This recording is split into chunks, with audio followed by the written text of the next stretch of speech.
Welcome to Focus on Niger Delta, where we discuss issues that affect the Niger Delta people, our communities, politics, as well as environmental issues. And today, we are in a very special moment to talk about issues that affect our communities in terms of security, development, and what has been the driving force that is bringing harmony. Sorry, sir. This is your camera. Okay, looking at And this. This is your camera.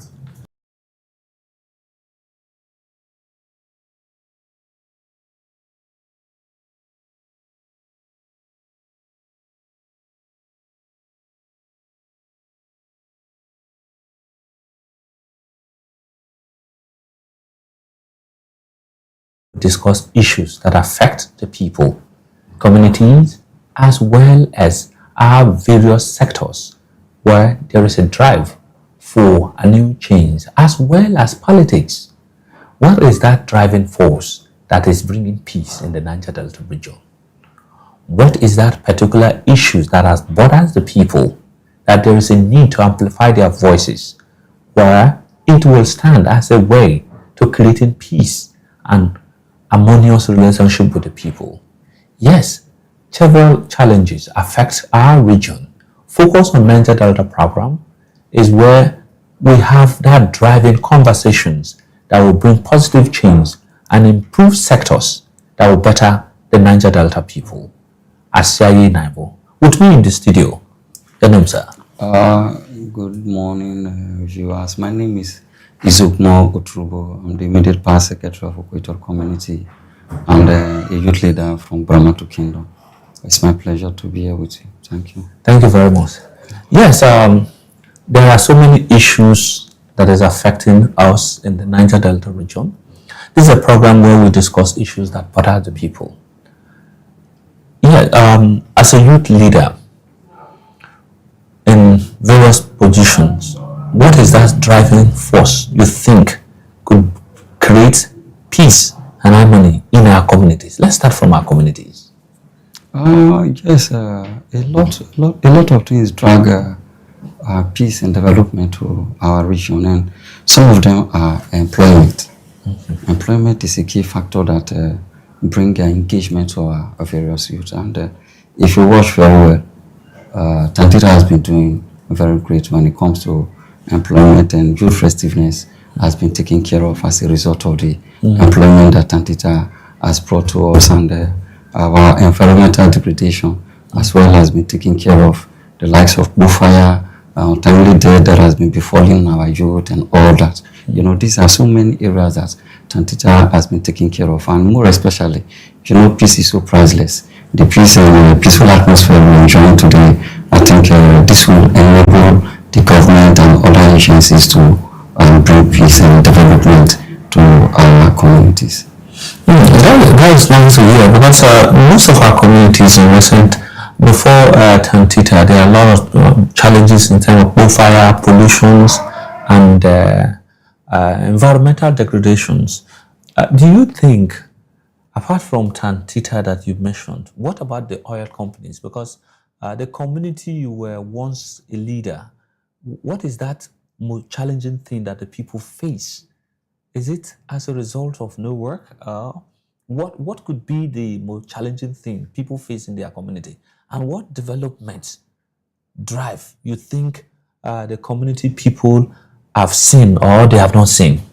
Yes, a lot. The multinationals, I wouldn't say they are trying their best anyway, but in terms of employment, you know, if you are not happy as an individual, there's no way you can live comfortable in your home. And due to the employment status quo that they have given to our communities as compared to Tantita, we always make reference to Tantita because the margin, the differences they have created is not something comparable to any multinational. Are you getting it? The payment structure, you cannot compare it to what the multinationals are providing. Take my community, for instance. The employment, when it comes to security aspect of it, because they do run their local security, and the employment, the number of employment they create for our community persons are not up to 15 in numbers. The total community. The multinationals share into 2 crew. You get, it's not up to what Tantita employ for one particular crew. In my community, they give 30 slots to my community as a company, private firm. Then when you talk about the payment structure and welfare, it's nothing to compare to what Tantita has been doing. These are major things that they are lacking. Then training of our young youth. You get Tantita today is not just providing this security for us. They've divert into other area of training our young ones in operating drones and all that, ICT and all that. These are basic things that we lack as a community that these multinationals operate. So we want to make this comparison so that this thing can in line come from the angle of the multinationals. Yes, they are doing their best, but we want them to improve more. I think this is part of the issues and several matters that has been rising from our communities in terms of employment. And most cases, multinational oil companies will look at this and maybe deal with few persons and leave the youths in their state of being, where they later agitate for employment. But sometimes reverse is the case. And you have said, you've made a comparative analysis on Tantita and the multinational oil companies. Now, looking at, I have various Niger Delta, for instance. What do you think is the most challenging thing to us, Niger Delta? Niger Delta, for the now, we are being faced with a lot of challenges. One of them is underdevelopment. And Mr. President is trying everything within his power to see how the Niger Delta can be developed. Our state governor, the person of our Honorable Sheriff, the executive governor of the state of Warri, is doing everything to see how the development can come to every crown and nooks of our communities. He's doing all that. But then we have a pending situation that will deter all that the president and the government is doing. And what is this thing that is sending a danger signal, a grave consequences ahead of us? This is the delineation exercise that is here to be implemented. It's giving us a great concern, a very great concern, because these are not my words. During 2022, December 2nd to be precise, the Supreme Court gave an order that there is need for fresh delineation exercise to be carried out in the Warri Federal constituency across all units and wards. And thereafter, this court judgment was initiated by Honorable Judge Timinimi, Sheriff Mulade, and 8 others. Thereafter, with the concept of both the Shekiris, the Ijaws, and the Urobos. In the year 2025, to be precise with you, this exercise was carried out. And the template, the result have it that the Ijaws have more population in the Warri Southwest. And when you come to the Warri North, the Ijaws equally have population than the Shekiris, except in the case of the Warri South, where the Urobos have more population than the Ijaws and the Shekiris, respectively. And just last week, the High Court sitting in Warri passed a judgment referring INEC to make quick judgment as the previous judgment that was passed by the Supreme Court. What are all this? I don't know the reason why INEC is still holding back without implementing this whole exercise. When you make judgment and attach sentiment and emotions to it, it becomes complicated. I think these are one of the things that this judgment is one of the setback that this judgment is passing through right now. I wouldn't want to digress much on details why they just have more population than the Shekiris. If you go to our communities in Paramatu, when we hold our festival, just like the just concluded at Masekno, you see the thousands of persons that troop in to Oproza with a large volume of persons. Now tell me, if we don't have enough housing units to accommodate this population, tell me how we can be able to manage this crowd in a time frame within 7 weeks. That is to tell you that this result shows the original population of the communities. Okay. Now go to Ekrankuku, where we celebrate our just concluded Xmas festive period. Tompolo presence was not there. Tompolo did not come in a person, but his presence was felt. What happened there? We had the breaking news, and it was made known to everybody. He made a promise that he will be celebrating with us in spirit. So he sent in a housing unit of 30 to Ekranko community. And as we speak, that project is almost at the completion level. I would want to take you back to Binkrukru community again, where Engineer Maitutonla is doing a great job. The whole world is saying that. If we don't have the population, they know that After some time, people grow, they give birth. I don't know if you get. So it's enough reason they see the growing population of their people. So they keep building to accommodate people. It's not our fault that our leadership structure decide to build our homes based on the population we have on ground compared to our neighbors that are full of manipulation. They decide to stay in the upland. They don't build their communities. It's not our fault. This is our true picture. The result reflects the true picture of our persons. And recently, protest has been going on in Abuja. There was a press conference between the Ijaws and the Urhobos that took place early this month. Some of these placards in Abuja stated that no implementation of this exercise, no election. I wouldn't want people to take those words for granted. You know, people don't use words because words exist. I really hope and pray that we don't get to that level where other means will be deployed to implement this exercise. INEC do not have that power to deny us our franchise. INEC do not have that power to deny us the ballot and our democratic right. People will react in an atmosphere that political manipulation or political robbery will take place. Let me refresh your memory. Just last week, when INC held the inauguration in the Art of Warri, do you know it was raining? I was privileged to be there. And what happened? I received series of calls with other people sitting down there that people are stuck. They could not continue their journey due to heavy downpour. It was raining so heavy. Even those that were coming from the riverine area, they were so close to us. Like communities like Ogbokonde, Sanfi-1, Sanfi-2, Ogbokonde, even as close to Ogbujo Market. Are you seeing the close distance? It was raining so heavy. So some of their fears was, if this rain is not really interrupting this inauguration. What happened? What we witnessed was that one of our traditional rulers, he stood up and he just said a word. There wasn't a single drop of rain throughout the process that lasted more than 8 hours. What does that tell you? Even as far as to nature, they do obey us. There are many ways to kill a rat. A stitch in time, they say, saves life. We don't want a situation where other means will be deployed for us to apply to bring this implementation of this exercise before the time. And INEC is an independent body, a very professional one that is being headed by professor and a senior advocate of this country. So I think it will not in any way defy the Supreme Court judgment because his own personality and credibility is at stake. The elections are fast approaching. It should please, as a matter of urgency, comply with the Supreme Court judgment and make a full implementation to this exercise that is lingering all over us. And I think this is the danger ahead of us. So I will still advise that our youth should please give a little time to INEC. We still have very few time, though the elections are fast approaching. But they should please, as a matter of time, put this behind him, implement this, put his house in order, and prepare for explanations. There is something that I want to say: no delineations, no voting. Elections, yeah. What happens if the Ijaw people did not partake in the voting and others do? What will become the fate of the people? Yes, like I told you, we want to work in line with Mr. President's ambition, and we want to key into this city boy movement. You understand? You understand with me very well that Mr. President is also a chief from Brahmato Kingdom.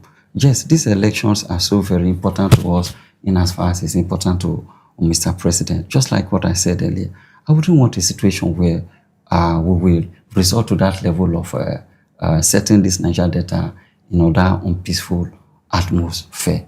Are you getting it? The population of the Ijaw people in the Warri Federal constituency is key and a very determined factor. So with the level of political manipulation, political robbery that will befall on us, if everybody from this Niger Delta, including the Urhobos, of course, you know their voting strength as well. If the Urhobos, as a result of this exercise, pull out, if the Ijaws pulls out, tell me what will become the fate of Mr. President. Have you forgotten so soon that we cut across Ondo State, Edo State, Bayelsa, Rivers State? An injury to one is an injury to other. So I wouldn't want a situation where we'll get to that level. Our concern But this is a dowsy situation because your predicament can also always be considered as others. Others will not feel your predicament except you in that shoe will feel it. Because Ijaws, we are talking about Warri Federal constituency.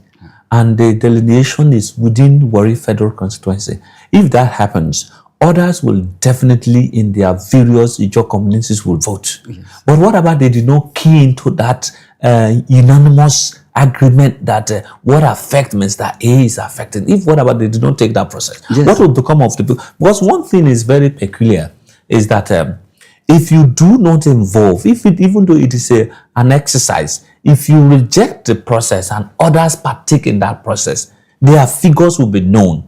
And their figures will surmount your own because you said the process is not clear. So if they go on with the process and you did not participate, that means you have excluded yourself from a process that ought to announce you as more populated than others. Because it is very key.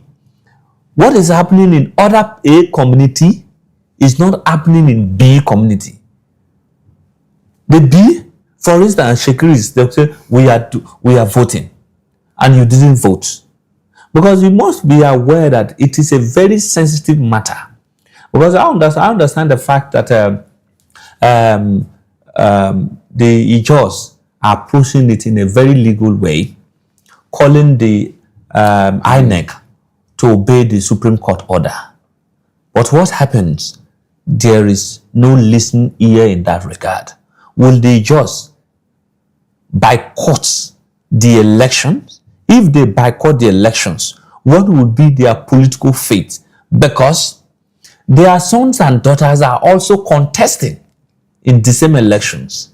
If they did not participate, who are those going to vote for their sons and daughters who are partaking in the election? Thank you very much. Like the Urobo Nation, the Ijaw people, as well as the Shekiri people. But in particular, the Ijaws are saying that let the delineation process should take place.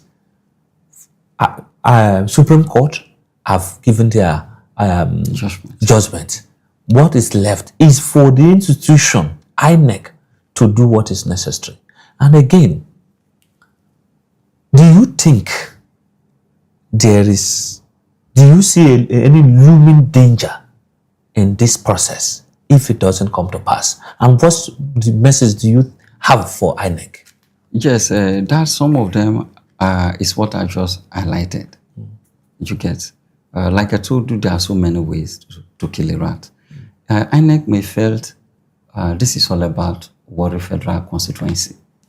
Are you getting it? They may felt this is something that concerns just few Ijaw persons. But you do not take anything for granted when crisis starts. Are you getting it? So we don't want us to get to that level. That is my prayer. I wouldn't want us to get to that level because you cannot tell how this whole thing will spread like a wildfire before that time. Like the institution, INEC, become questionable. I don't see them like as just take yourself. Let's take ourselves as parents. If you cannot afford your child's school fees, what is the determining factor that you can provide for the mother? That is the scenario here. If you cannot address the issue of Warri Federal constituency, what will convince us as people that INEC has what it takes to conduct the general elections that are fast approaching? So that institution is at stake. People are looking up to Nigeria. They shouldn't drag us back. We have maintained a level of being the giant of Africa. The INEC as an independent body that is being headed by Professor, a senior advocate of this country, should not bring questions before us. Our people that in diaspora, they want to be working freely in the cities of London, and they want to be working freely in other European countries. We don't want to see ourselves as a mocking institution where INEC will be made reference to our Warri Federal constituency, that something happened, they could not take control of it. And what is the determining factor that Mr. President election was free and fair? Are you getting it? These are templates. The records are there. Everybody's concept was carried out. You understand? Before this exercise took place. So INEC, you just go and follow Supreme Court orders. Just last week here, there was an appeal that was made in Abuja, and it was dismissed. Before the High Court in Warri make a reference, give an order to INEC to swing into implementation. So this is what I have to say. as regards this looming danger that is before us. We cannot take anything for granted. If it escalates and it gets out of hand, like a wildfire, it will spread everywhere and it may cause a very big crisis. And you know very well that Nigeria is yet to move from this royal Dutch approach. We still depend on our oil and gas, and any little crisis that we start within the Niger Delta region will affect the Middle East. We don't want to turn the Niger Delta to another battlefield. Thank you. All right, thank you very much. And moving away from ward delineations, elections are around the corner. As a youth leader, because every elections, the youth play a vital role in ensuring credible elections as well as peaceful coexistence within that period of time. As a youth leader, what message do you have for the Baramatu youths as election is around the corner? Thank you very much for these questions. You know, the youthful part of every human endeavor is the most significant part. When you go to every institution, the active people are the youth. We shouldn't take anything for granted. Elections are around the corner. I know by the special grace of God, INEC will do the needful and make this implementation before the general elections. We should participate in elections. We should participate in doing voters registration, and we should shun violence. We shouldn't be seen as an institution for violence. We should preach peace within our accepted, even aside our locality. So my general advice to our youth is to remain peaceful and support the existing peace that is in the region. Thank you. It's very interesting. You know, in recent time, our communities face a lot of challenges in terms of drugs abuse and certain drug-related issues has affected the young youths in our own area. What's your message to the youth? Because whoever that's involved in drugs taking, definitely the repercussions will be tomorrow's effect. So what's your message to Baramatu youths in regard to these spreads? If you go to some communities, you feel, and some communities have also deemed it fit to put in measures to monitor who is involved in selling of these drugs-related matters, and those who are caught, there is a disciplinary measures for them. So what's your message to you? What do you think can be done to addressing the spread of urban drugs to rural riverine communities? Yes, thank you very much for this question. You know, I want to commend the existing security force in Baramatu Kingdom because there is an existing mechanism to address this issue. Drug is something that is killing our youth. Just if you see the records, the rehabilitation center is filled with our young promising youths, and it's killing our future. It's killing our present before even the future. And there is a mechanism set in place in Baramatu across all communities. There is no selling of any hard drugs. The information has been passed to all provision stores, all kiosks, and every other stores that are doing business, even to the transporters. If you are caught in the acts, there is a fine you will pay. As a young boy, even as a student, we do not accommodate youths that are into drugs. So a mechanism is already in place. I just want to commend the people that are doing this job, and I want to encourage them to do more. It's really killing us. There has been a mechanism as we speak in place, and I will urge them to please do more. You know, some of these are community youth bodies. They are in partnership with this institution that fight against hard drugs. There is a fine being placed for it. You as a student, there is a fine that befits you as a student if you are fined in that area. So a mechanism is already in place, and I want to commend them and ask them to do more. Yes. You know, when we started, you talked about the role Tantita has played so far in terms of employment and also insecurity in the waterways. Can you highlight some of the key areas, success, or you think Tantita has put in place to making sure that that old syndrome of drugs-related matter, unemployment, bullfire, and all these issues become a bygone issue? Can you throw a look at them carefully on that. Yes, if I happen to be Mr. President, I will make Tantita contract a permanent and a running contract. Because like I tell you, if I'm comfortable, if I have something doing, there's no way somebody will influence me into causing trouble. Are you getting it? Now, Tantita did not even pay attention to only the youth. The women has been taken care of. Our age parents. Are you getting it? Are you getting it? Now, Tantita has taken care of that. Let us ask ourselves, before this now, which agency in the Niger Delta or aside the Niger Delta region make provision for our age parents to be paid while sitting at home? No. Now, when you talk of security, there is no river you will apply within the Niger Delta that you will not see Tantita security post. The fear of the presence of Tantita security, that is the peace we are enjoying. Go to the north. People pay for that security. You have it in the news. When one Christian boy from Jos was kidnapped, do you know how much the family paid for ransom?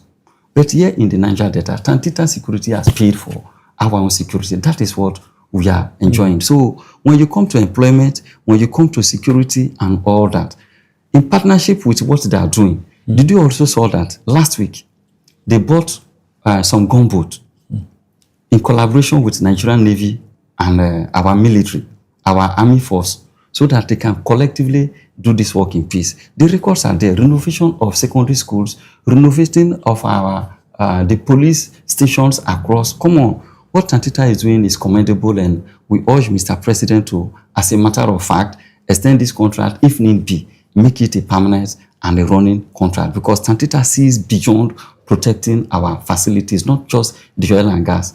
Our security has been paid for. We enjoy peace and tranquility in the Niger Delta.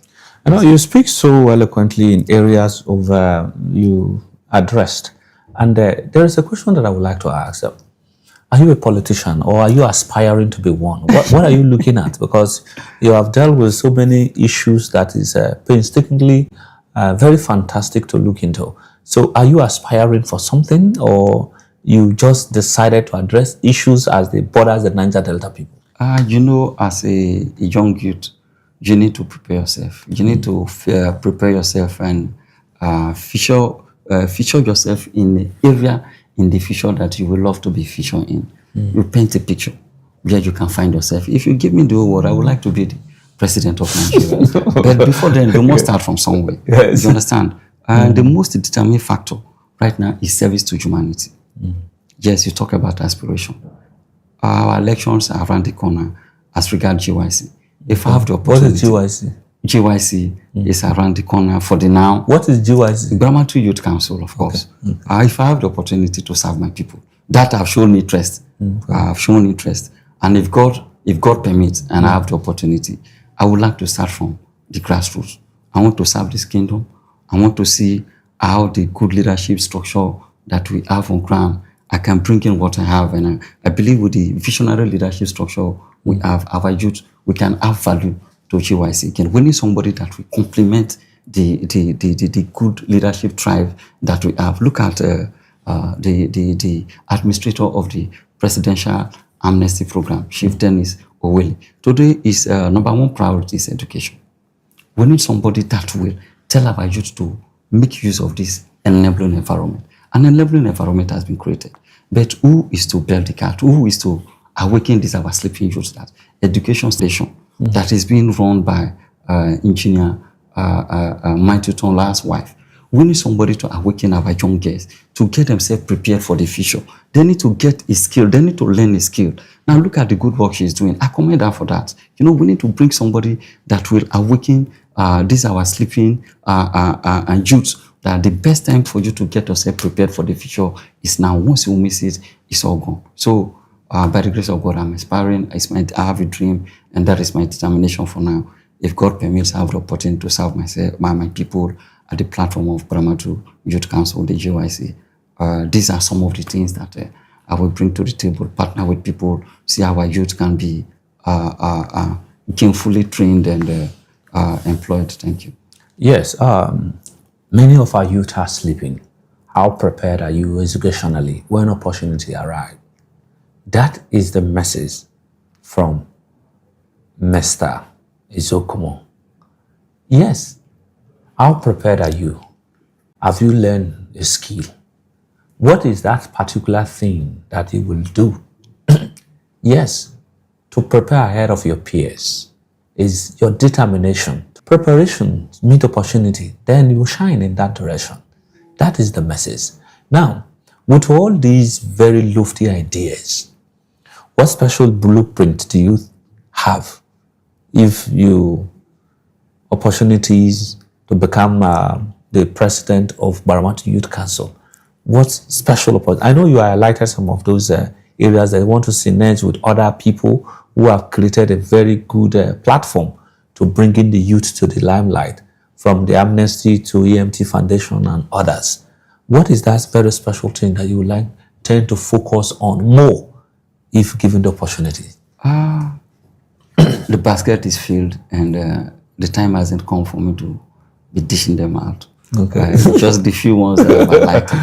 I want to pick it there so that when the time comes, you will see me in full capacity dishing these baskets out to everybody. I think it's a wise response in that regard, because there are others who still have the same desires that once you say them, then your ideas will be sold out. Your ideas will be sold out. And before we go, focus on Niger Delta. That is where we discuss issues that borders our communities, that our sectors, agencies, as well as the state, and definitely the Niger Delta. But we still have a long way to go. In that regard, these issues must be amplified through focus on Niger Delta, where the Baramatu voice talk about extensive conversations that address critical issues that will better the region, from politics to the oil sectors, as well as our social traditional institutions that will, yes, look at key areas they will balance, so that our women, young youth, as well as our elders will know that there is an institution that is here to address those challenges that has been with us. Now, going further, what's your message to the governor and to critical political office holders as well as stakeholders as elections around the corner? I want to appreciate you for this. And first, I want to commend our governor. This is first of his kind. You get, for what he has been doing and the ones that is yet to come. I want to commend him. He's doing a very great job, I must tell you. And my message, he has already set up some factors on ground already. This city boy movement, if you see, is filled with youth. Are you getting it? It has great room to engage our youth. And I will still encourage him to do more. You understand? And other critical office holders should emulate the footsteps of our governor, where they will not see our youth as an element of political thuggery. Rather, create an environment where they can fit in politically and be relevant, not just political talks. And I commend our governor, His Excellency Sheriff Oturubo. I want to commend our president. He's a chief from Baramatu Kingdom anyway. I want to commend him for all that he has done, all the concerns that he has shown in Niger Delta, irrespective of all the challenges that we faced recently. He still keep his peace, and he is trying to balance this equation of knowing fully well that we are already facing an economic crisis in the Middle East, and he knows the importance of the region, Niger Delta. You see, so I commend him for that and all the good works he's doing as far as Nigeria is concerned. And I wish him good health. I wish him all the ideas and knowledge that he needs to take Nigeria to the next level. And the city boy movement that has been set in place, like, it's a very good one. I commend him. Before we go, Ijaw Nation has just inaugurated a new leader, president, to man the affairs of the INC, Ijaw National Congress. Yes, in this regard, what message and hope do you have for the new inaugurated INC? Oh, excellent. Before I start with, the Ijaw National Congress and put the interest of Ijaw first in anything they do. We should rally around behind this new administration to see that we don't form a parallel government. That is not part of us. That is not our identity. That is not what the Ijaws are known for. We are one person, we speak one voice, irrespective of our differences. Please, let us rally around and give him all the support that he needs. Thank you. That is how it is. Ijaws are known for who we are. Peaceful and one voice we speak. It is a message to the Ijaw nation. One nation, one language, one people, one unity is that